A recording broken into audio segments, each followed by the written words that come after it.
Jim Valvano said 21 years ago. The most poignant 7 words ever uttered in any speech anywhere. Don't give up. Don't ever give up. Keep living just because this is happening. And you've been doing that. Yeah. I mean, I know this is tough, but you keep on living at the Bella. You inspire all of us every single day. We're around you. Okay? And we love you. We're here for you. And you got this, so. I love you too. Say 60 or 70 years, you'll be bugging somebody. I don't know if it'll be me. I hope it is, but you'll be here, baby. I teach my kids, I said, don't worry about what's going on beside you. Just keep walking forward because life is all about this right here.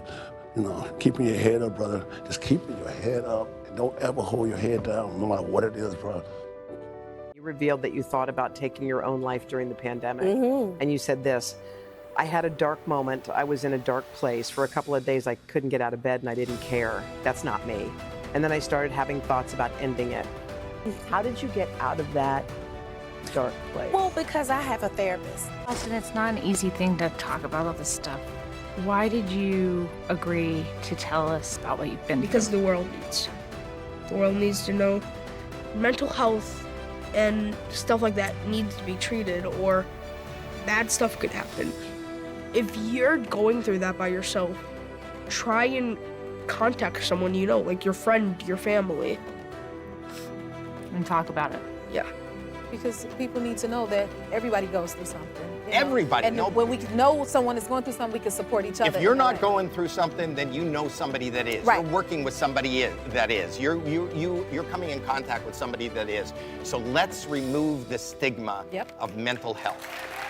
How long before you decided this is it? I don't know. It was a couple of years of just thinking I can do it on my own, and you can't. That's the bottom line. I can do this. I can stop. And you really think you can, and then you go, I need help. And that's the operative. Yeah, that's definitely true. Secrets kill you. Secrets kill people like me.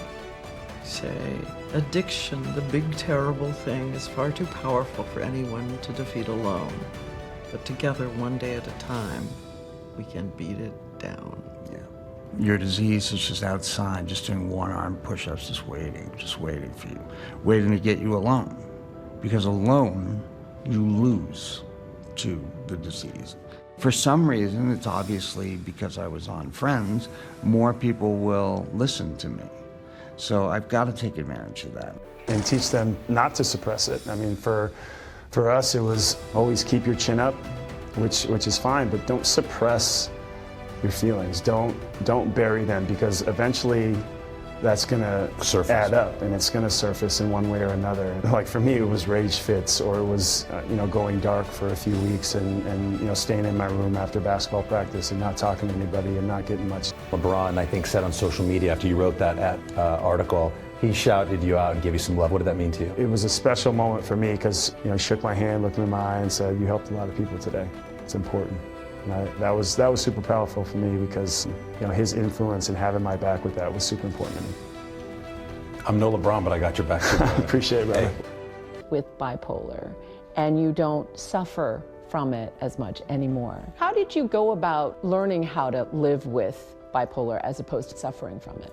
Well, I do the necessary things, I see a therapist. I have tons of workbooks like a nerd. I write music. I try to take what's going on and turn it into something beautiful.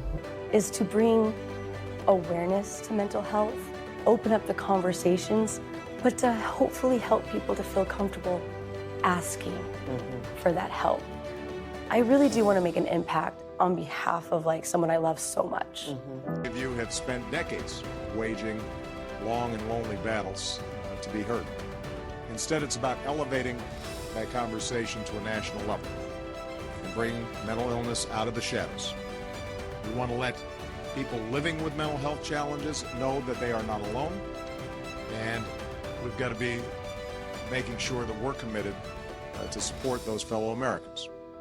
Because struggling with a mental illness or caring for someone who does can be isolating. And I think everybody here who's experienced the issue in one way or another understands that. it begins to feel as if not only are you alone, but that you shouldn't burden others with the challenge. And the darkness, day in, day out, what some call a cloud that you just can't seem to escape. Ashley made the call, and it was left to you to call Pop. Yes, yes. And, you know, I was in high-functioning shock. And we all grieve in our own way, you know, and I just said, Pop, I love you and I'm with you. I love you and I'm with you. And then had to, obviously, say the next piece.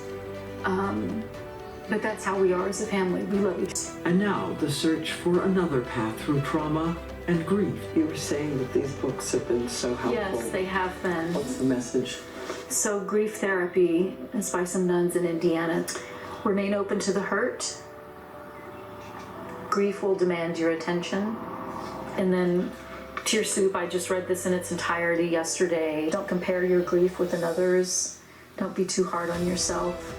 I wish I could have. Why didn't I? The if only. That is the bargaining stage of grief. And for me, it is my least favorite stage of grief because it is such a mind game. It is such a cluster. And that's another part of the lie, you know, that if I had done something differently, there would have been a different outcome. And I go back to those 3 C's I mentioned. I didn't cause it, I can't control it, and I can't cure it. We all have to do our part to get everyone to start talking. It's the only way to get mental health under control. Palm Dreams for You Productions thanks you for your support, and let's continue to lift each other.